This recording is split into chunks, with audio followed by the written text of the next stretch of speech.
This critical analysis has been formulated by gleaning the leaked Patriot Front training footage that our comrades in Unicorn Riot graciously shared with the public. We have been seeing these neo-Nazis proudly displaying their combat prowess in their training videos. As a public service, this video was created to dissect and analyze what they are doing to train and prepare for whatever it is that they are preparing for. See anyone from an average concerned citizen to a militant anti-fascist that studies, applies, and disseminates useful combat information can defend themselves. Anti-fascism and community defense take many forms, and we aim to help facilitate these practices. First, we'll take a look at the general movement of the Patriot Front, the stances they use, and how they react. This will provide us with a foundation for analyzing the effectiveness of their combat practices. Their knees are straight and their feet are too close together. This provides no power when striking, a high center of gravity, and poor balance, especially if they try to kick. This stance makes it more difficult to maneuver all parts of the body, including the head. This lack of stability provides easier targets to strike, most notably the legs. If you're trained in throwing leg kicks at all, this is a great opportunity to blast in a low kick and knock the khaki-clad fascist to the ground. When moving, many of the neo-Nazis have a tendency to hop around in that stance instead of utilizing footwork and balance. Anyone can use this against them by simply attacking the moment both feet leave the ground. Another tendency in their footwork is just to retreat straight back. Not only is this going to make them get tired much more quickly, but more importantly, 99% of humans will move forward much more quickly than you can move backwards. So all that running away backwards is simply delaying the inevitable. Moving on, we will discuss the most important aspect of fighting, which is literal defense. Patriot Front has demonstrated awful defense practices, so we have plenty to talk about. We will also discuss the guard as part of defense and how severely dismal these LARPing fascists truly are. Very few people bother to use any head movement or meaningful defensive techniques. Tito Ortiz's ex-wives use better head movement than the so-called alphas in the Patriot Front videos. And when attempting to block or parry with their gloves, they have a tendency to, even when blocking their body, use poor hand positioning. They might protect their body well using their arms, but still leave the hand not guarding their face or chin. Or if attempting this with their hand out, they will tend to have their arms hanging out like a kind of mummy and turn their face away, often chin up in the air, as we just mentioned. Almost no one uses any sort of appropriate guard to defend themselves. Some of the Nazis have their hands up, which is a good starting point, but the hands are always too far from the face and too low. Many are holding their hands at around chin level, which, while might seem a reasonable thing as it provides protection for the chin, it leaves the rest of the sensitive areas of the face vulnerable. A much better position is to hold your hands on your cheeks right under the eyes or over your temples. Palms open if you feel comfortable enough. This allows the use of your arms and elbows for defense, and when utilized with keeping your chin tucked down, can keep you pretty well protected in a boxing fight. When attacking, they tend to leave their hands down and not cover their faces or heads. One guy is straight up walking around like a zombie, especially when throwing more than one attack. This leaves them wide open to be counterattacked. Some of the people holding pads will sometimes say, "hands up," but it's very rarely vocalized, and no one is using pads to demonstrate why they need to have their hands up. This is most easily done by using the flat part of the pad to gently slap your partner when they drop their hands during single strikes and combos. While we are discussing how to establish a strong guard, an observation that needs to be discussed is how 99% of the time they leave their chins pointing towards the sky as if it were a beacon for worshipping the sun. Some start in a relatively good defensive position, with hands up guarding the temples and cheeks, chin tucked and looking upward for the brow, but inevitably, their chins drift up into the air and become prime targets for a well-placed counterattack. Instead of what they often end up doing is walking or charging with their heads straight up or their heads bent over at an angle looking at their shoes, leaving their face and chin completely exposed to uppercuts, knees, and possibly elbows, and clinching if those are the things you are comfortable with. Despite the fact that defense is absolutely crucial in self-defense, Patriot Front sets attacking as their primary focus, so we will break down their shortcomings in that area here. Majority of the attacks used by the Patriot Front come in the form of wide looping punches that are predictable and easy to defend against or just plain counter them. This can be done by slipping under whatever hand that they're punching with, probably their right, and attacking the leg, the body, or the head. I recommend using leg kicks and or hooks to the body or head. They also tend to have little to no understanding of body mechanics, and all of their punches come straight from their arms, which provides very little power. In this vein, they are pushing out the punches into the pads and not snapping them when attacking. These Patriot Front goons are taking their hand from its starting position and pushing it into the target. Then they drop their hand slightly and pull it back to their body in a slightly similar but lower position. The alternative is to take your hand from its starting position, snapping it out to the target, and bringing it back to its original starting position. The difference is observable power, speed, and reaction time. Another folly of these wannabe tough guys is when they attack, many of them have their bodies in totally inappropriate alignment to have reach or power behind their attacks. what PF should instead be doing is using straight punches that set up hooks and uppercuts. Some of them begin their attacks with a jab, but most of them are pawing at their opponent or tapping them in the face. While every jab does not have to be thrown with power, it should be more than the equivalent of two friends patting each other on the shoulder. But even the ones leading with the jab are not utilizing any meaningful follow-up attacks, covering useful distance, and no one ever goes to the body.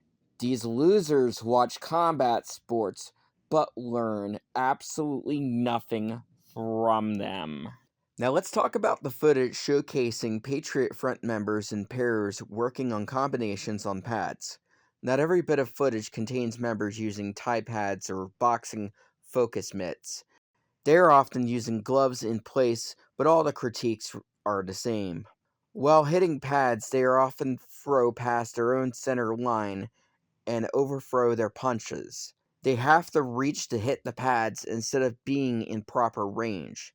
Training muscle memory in this way is very detrimental to you because not only it teaches very poor body mechanics relating to striking with power, but it also puts your body in a really bad position to throw multiple attacks and to properly defend yourself. The people holding pads have no idea what they are doing. They hold their pads too far away from their bodies to provide no resistance with the pad, or as is also referred to as slapping back, which is a way to provide a sense of haptic feedback to the person who is attacking. The whole point of holding pads is to provide an area as a target for practicing striking. So if you hold a pad at chest height and 12 inches from the body the person is hitting, the pad is learning muscle memory for attacking an incorrect target at an incorrect range. Some of the pad holders try to explain or break down techniques, but you can tell immediately that they lack the fundamental knowledge to apply the technique themselves, let alone teach it to another novice. Even when both people seem to know what the drill is, neither of them can focus on technique, pace, or just fundamentals of striking. They are too focused on doing things fast to look good for the camera. Unfortunately for them, their performance looks like utter garbage.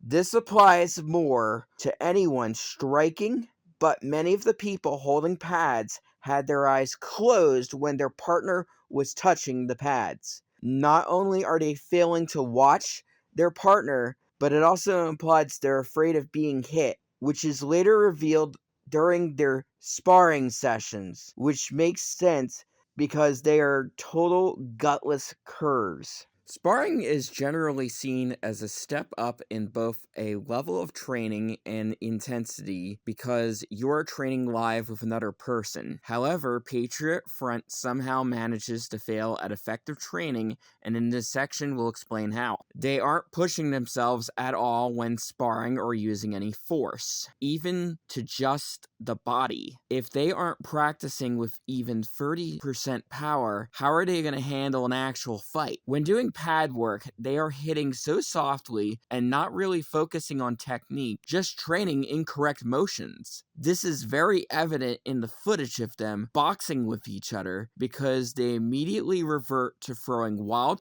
punches the second they get hit. Almost no one is consciously focusing on technique, form, or defense because they're too busy throwing haymakers while looking away from their opponent.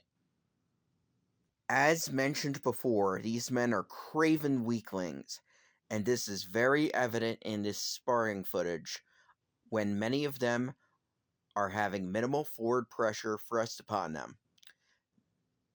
They tend to turn away from the attacks and turtle up. You can even see their body posture shrivel as they are attacked. Speaking of which, many of them have a tendency to close their eyes and turn away when they are hit. Flinching usually indicates fear of physical contact. And as we'll touch on later, this can be easily exploitable.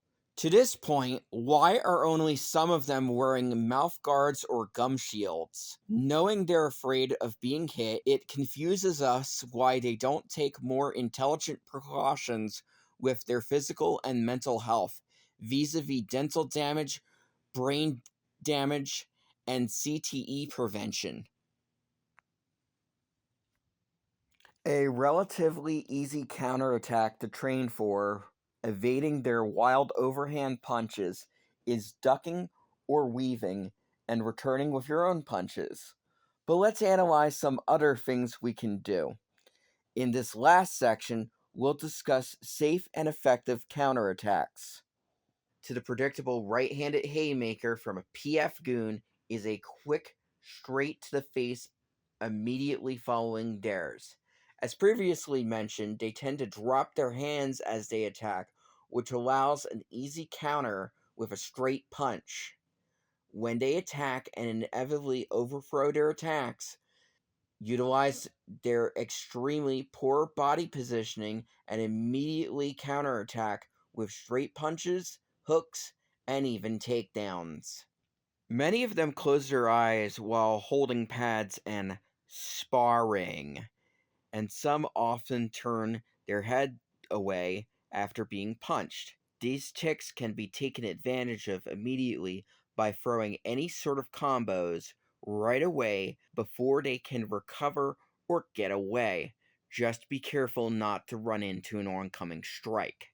Oftentimes, their hands are still acting as sort of accidental posts, but with their eyes closed, the fascists can easily be punched, kicked, or taken down, whatever your preference at this point, really. We talked about reaching for the pads earlier, and this also touches on poor distance management.